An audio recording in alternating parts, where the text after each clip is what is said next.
Hello friends, welcome to VJS works. இன்றைக்கி மசாலா பொரி பண்ணலாங்க.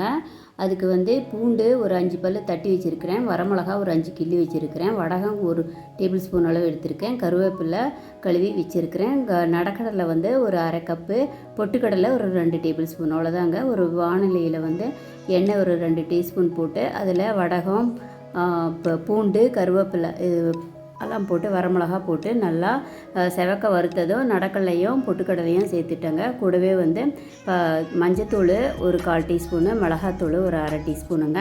உங்களுக்கு இன்னும் மசாலா ஸ்பைசிஸ் வேணும்னா நீங்கள் கரம் மசாலா ஒரு அரை டீஸ்பூன் சேர்த்துக்கலாம். நான் அதுக்கு பதில் வடகம் சேர்த்துருக்கேங்க. இதெல்லாம் நல்லா செவக்க வறுத்துக்கணும். இப்போவே லைட்டாக ஒரு 1/4 டீஸ்பூன் உப்பு சேர்த்துக்கலாம் விருப்பப்பட்டால். இப்போ பொரியை அதில் கூட சேர்த்து நல்லா கலந்து விடணுங்க. அடுப்பு மீடியம் ஃப்ளேம்லேயே தான் இருக்கணும். 2 கையில் 2 கரண்டி, ஒரு ஸ்பூனு ஒரு மரக்கரண்டியில் சேர்த்தா நல்லா கரெக்டாக வரும். ஒரு லைக் கொடுங்க, ஷேர் பண்ணுங்கள், விஜேஎஸ் ஒர்க்ஸ் சேனலை சப்ஸ்கிரைப் பண்ணுங்கள். தேங்க்ஸ் ஃபார் வாட்சிங்.